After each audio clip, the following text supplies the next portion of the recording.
Chapter 5. The group arrived by Portkey and Ottery St. Catchpole just after sunrise and walked toward the burrow. The kids looked exhausted and were all dreaming of breakfast. Arthur looked like he hadn't slept at all, which was in line with Remus and Sirius, although all the adult men's nerves were so charged that they hadn't yet felt the effects of the sleep deprivation or the running and dueling, in the case of Arthur and Remus, the night before. Molly Weasley ran out to meet them in the front garden of the burrow with cries of relief. "Oh, thank goodness," she said, running toward her family. "I've been so worried. She flung her arms around her husband's neck and released him with watery eyes, cataloging her children. "You're all right." Ron, Ginny, Fred, and George hugged and assured their mother, and then they made their way into the kitchen. Percy Weasley was waiting for them at the table, along with the teapot and bowls of porridge. The kids pounced on the food, and Remus on the tea. Percy looked greatly relieved to see his siblings, and then a little embarrassed. Molly had left the Daily Prophet folded in the middle of the table, and Arthur leaned over to look at it. The Daily Prophet's front page headline for August 26, 1994, was as follows: "Scenes of Terror at the Quidditch World Cup," complete with a magic photograph of the dark mark above the treetops, the snake slithering out of the skull's mouth. The top of the fold article, written by none other than Rita Skeeter, featured such words and phrases as ministry blunders, lax security, culprits not apprehended, dark wizards running unchecked, national disgrace, and rumors of former you-know-who supporters. Arthur sighed, not bothering to uncurl the folded newspaper. "Molly, I'm going to have to go into the office. This is going to take some smoothing over." "I'll come with you, Father," Percy said. "Mr. Crouch will need all hands on deck." "I'll just go change my robes," Arthur said, heading toward he and Molly's room. Remus, nursing his tea, reached for the newspaper, unfolded it, and then promptly dropped his teacup with a crash onto the wooden table. The Daily Prophet's below-the-fold article for August 26, 1994, was as follows: "Harry Potter and Sirius Black seen at the Quidditch World Cup in the company of known werewolf." The below-the-fold article, written also by none other than Rita Skeeter, featured such words and phrases as Britain's beloved boy who lived, his nearly as famous godfather, seen enjoying the Quidditch World Cup, known werewolf Remus Lupin, controversial Hogwarts professor, resigned in disgrace, and questions concerning guardianship considering choice of companion may lead to investigation. "Moony, are you all right?" Sirius said as he came to stand behind Remus. Then his jaw dropped, and he snatched the newspaper from Remus's hands. Remus stared numbly down at his spilled tea and began fumbling for his wand to clean the mess. But Molly did before he had the chance. "What's going on, you two? Surely no news is worse than," Molly was saying. "Blast them!" Sirius roared, making everyone but Remus jump. "Nefarious dark creature, they say. Endangering his godson with his associations, they say. As if! I'm going to the Prophet this minute." "Sirius," Remus jumped to his feet, gripping Sirius' wrists and wrestling the newspaper out of his hands. "You will do no such thing." "What?" Sirius cried, his face a mask of outrage, waving his hands. "Potential investigations of my guardianship over Harry. Saying I'd ought to distance myself from you? I'd like to see them try. And calling you bigoted blasted language. They pasted a picture of us in the box at the cup on the bloody front page. And there's one of you at Hogwarts. Your face with the caption, 'Tragic and unnerving werewolf Remus Lupin.' I will not have it." You could have heard a stunned pixie land on a stick of butter. It had become that quiet in the Burrow's kitchen. Hermione, Ron, Ginny, Fred, George, and Percy were staring at Remus and Sirius, slack-jawed and frozen. Harry was white as a sheet. He had lost all of his appetite and was feeling very dizzy. But there was a building anger in him that mirrored his godfather. Molly was standing on the other side of the table, her hand on her chest, her face as agape as her kids.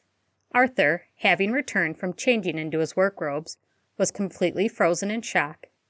None of the others had read the headline of the article.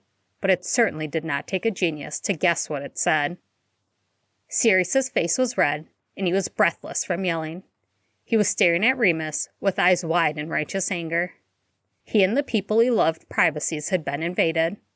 They were hinting at investigations of his guardianship of Harry, and the love of his life's condition had been laid out in horrific, prejudicial language for all of Wizarding Britain to read. "Sirius," Remus said in a calm voice, stepping toward him and putting his hands on either one of Sirius's shoulders, looking into Sirius's enraged eyes. "There's nothing to be done. You mustn't engage. It'll only make things worse." Sirius stared furiously at him. "How can they? They want to take Harry away from me because of you?" "How dare they?" Harry cried fiercely from the table. "They can't do that." "But maybe, until it dies down, it might be best, Remus, if you keep your distance," Molly was saying, looking a little resolved. "No," Sirius growled so harshly that Molly paled a bit. "Never." Arthur Weasley's eyes, already wide, went somehow still wider. "But," Molly stuttered and then found her bold voice. "You're moving to Hogsmeade, Sirius. It seems like a good chance to make some distance, for Harry's sake." "What do you mean, for my sake?" Harry said, eyebrows raised and looking at Molly with a defiant and daring expression. Remus's heart beat unevenly. Molly had hit on the one thing that might separate Remus or Sirius, and that was if it was what was best for Harry. They had separated at the campgrounds because it was best for Harry. They had separated for the July full moon because it was best for Harry. Remus, with all of his precautions and planning, hadn't considered how his coming with Sirius and Harry in public to the cup might lead to malevolent gossip, or worse, to speculations of Sirius's right to care for Harry. "He's moving to Hogsmeade with me, and that's final," Sirius shouted at Molly. "I won't have any more talk of that." "Huh," Arthur thought. Well, now a lot of things make quite a bit of sense. Remus, unaware of Arthur's revelation, and worried Sirius was about to give away what he didn't know Arthur had already caught on to, jumped to distract Sirius from Molly's take on the situation. "Sirius," Remus said calmly, getting his attention again, "let's just say fuck them and be done with it." There was another stunned, pixie drop on butter level of silence before what Remus said fully registered, and the kids all startled a very shocked laugh at hearing such language from their former professor. "Yeah, fuck them," Fred and George cried, raising two fingers enthusiastically to the horror of their mother.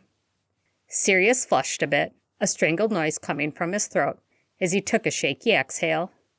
Remus patted his shoulders and stepped back a bit, self-conscious now. Sirius still stared at him, and then very slowly his frozen face moved, and Sirius was no longer looking terribly violent. He was smiling, but with a wicked glint in his eyes. "Fuck them," he declared, "and they're gonna pay for this." The rest of breakfast was a very stilted and muted affair. Harry noticed that Remus seemed to have lost his appetite as well, and just drank cups of tea while staring at Sirius, who was brooding with a scowl on his face. The kids kept sneaking glances at him, but he stayed quiet. Molly, meanwhile, had bustled away with the kids' clothes from the cup, busying herself with laundry, and glad for the excuse. After the breakfast, the kids went out to the orchard beyond the back garden, in the field there to play Quidditch. "Whoa," Ron said as soon as they were out of earshot of the house, where Remus and Sirius had stayed behind to wash up dishes from breakfast. "That was wicked," George breathed in awe. "It wasn't for your entertainment, George," Ginny snapped. "What was wicked is what that vile woman wrote in the Prophet." "She had no right, and they published it," Hermione exclaimed in disbelief. "You lot don't think they really can investigate Sirius's guardianship because of Remus, do you?" Harry asked, his eyes wide. He wanted to ask Sirius and Remus the same question, as soon as he could. "Oh, I don't think so, Harry," Ginny assured him, but all the other kids were looking a little uncertain. Harry swallowed his slight fear at the look on their faces. "Is Remus really moving in with Sirius and Hogsmeade?" Hermione asked Harry. "Yes," Harry answered emphatically, not saying that it was out of the question that any place Sirius would be, Remus wouldn't. It seemed outrageous and against the laws of the universe that one would go anywhere without the other, and Harry would fight anyone who said different. The others were staring at him, a little shocked. "What?" he demanded at them, the anger he had felt rising at the kitchen table returning with a vengeance. "Nothing, Harry," Hermione hurried to say. "And besides, even if the wretched press finds out about that, you'll be at Hogwarts for the full moons. They can't say anything really about safety with that in mind." "Well, there's the holidays," she trailed off, calculating. Harry beat her to it. "The full moon is December 12th. There won't be another one while I'm living with Remus until next summer." 5 pairs of eyebrows raised in combined surprise that Harry had memorized the lunar chart, and that he seemed to know for certain that Remus Lupin would still be living with he and Sirius by next summer. "Oh, come off it," Harry huffed, lifting his broomstick higher on his shoulder and marching onto the makeshift Quidditch field. "Who wants the first spin on the firebolt?" Sirius and Remus sat in the grass in the shade of one of the apple trees, watching the kids play Quidditch. "Please tell me what you're really thinking," Sirius implored him. Remus's hands rested on the grass, flexed in blades of grass ripped from the soil.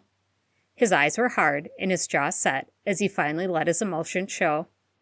"I'm thinking they will regret dearly for suggesting anything about your guardianship of Harry." "Too right," Sirius growled. "And for what they wrote about you." Remus didn't reply, his hands still clutching fistfuls of grass, and he stared straight ahead at the Quidditch field, although he wasn't really seeing the kids zooming around the air. "Moony," Sirius said, his voice a little gruff. "Come on, tell me the rest." After a moment, Remus's hands released the blades of grass, and he sighed, bowing his head, his brown hair flecked with gray hanging over his eyes. He looked tired. Sirius waited, hiding his impatience. Finally, Remus said quietly, "We never talked about children, Sirius. Yes, we were barely more than kids ourselves. We had just come of age, and we were fighting in a war. But even after James and Lily had Harry, we never talked about our own thoughts on children. I kept waiting for you to say something. You were so good with Harry, Sirius. Now, of course, too. But even when he was a newborn and a toddler, it all seemed to come so naturally to you. And I was so scared of when you would finally bring it up." Sirius's mouth had parted. He had certainly not expected this, and was wholly confused. "Blimey, Moony, of course we didn't talk about children. As you said, we were just kids ourselves. James and Lily, they were another story. It never crossed my mind. You mean you and I? And what do you mean, scared?" Sirius said, staring at Remus. Remus lifted his head and met Sirius's eyes. "I thought you'd want children, Sirius. And I would have to tell you I didn't. That I couldn't." "What?" Sirius breathed. "I know it would have been madness, the idea of you and I, 2 men, raising a child together. But you look so right with Harry.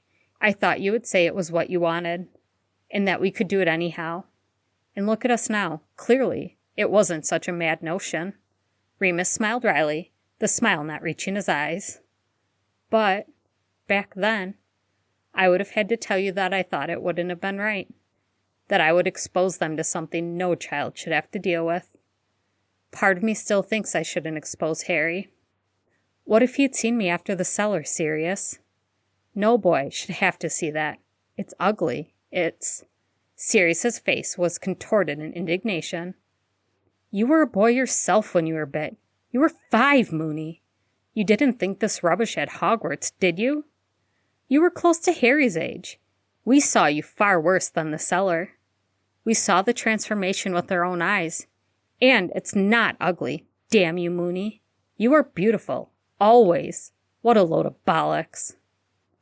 Sirius, however, knew that Harry had seen Remus the morning after the July full moon spent ravaging himself alone in the cellar of Hope's cottage. He had seen Harry's panic face at the wolf's self-inflicted wounds on Remus's body. But he had also seen Harry's aching, his worry, and care of Remus. And he had seen how it impacted Harry.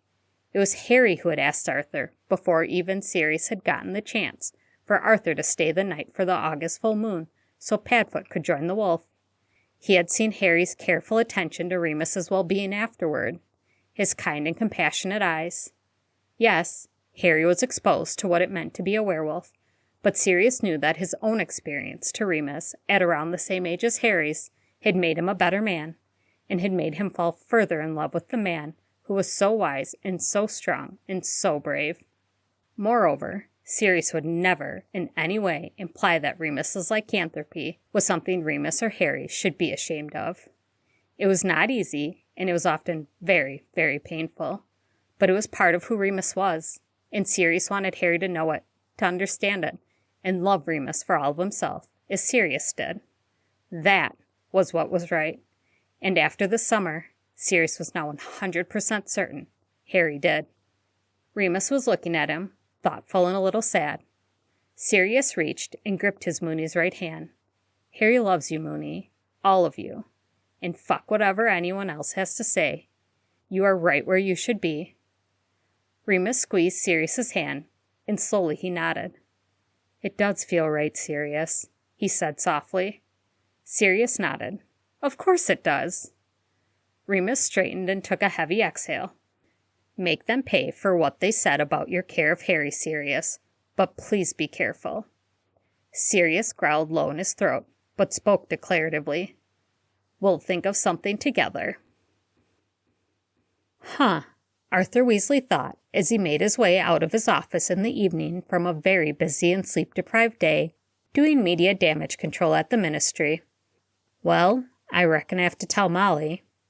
Keeping this knowledge from his wife felt a lot like lying to her, and Arthur had never been able to manage that well with Molly.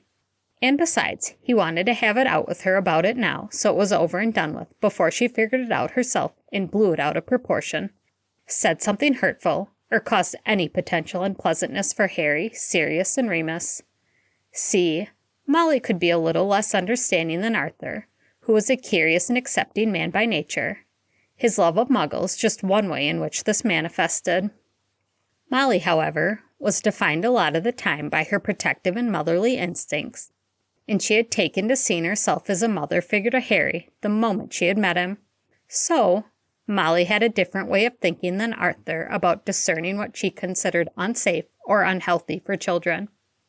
He knew that even though she hadn't said anything adverse out loud about Remus's lycanthropy and Harry living with him, and that she herself had even assured Remus at Harry's 14th birthday party that no one would say or think anything negative about his condition, that she was holding her own thoughts back.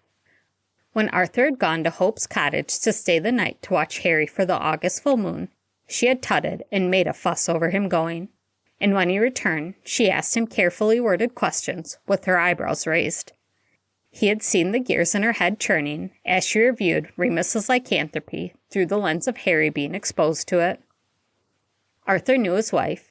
She was not entirely convinced Remus's condition was safe for Harry or right for him to see, although she liked the man too much to say anything and didn't want to show her own kids her views. But while Arthur wholeheartedly disagreed with her line of thinking, he hadn't wanted to confront her about it because he hadn't had time for the row. But, with her concerns about Remus being a werewolf as being a threat to Harry's safety or well-being noted, Molly had not seen Remus the previous night at the campground, and the way he had reacted was Sirius and Harry in potential danger.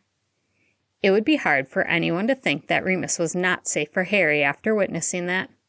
In fact, it would be hard for anyone to name any better protector for the boy. While Sirius certainly did well that night guarding Harry, as well as Arthur's kids and Hermione, it was Remus who took charge, and it was Remus who Arthur would want above anyone else, even Sirius, between Harry and danger. And, considering Molly's potential thoughts on Remus and Sirius's relationship being more than friends, Arthur had an idea of where she might come down on that. She'd most likely say that Harry needed a mother figure in his life, which Arthur would respond by saying that he already had one in Molly, and did she really like the idea of Sirius dating and bringing women around to meet Harry?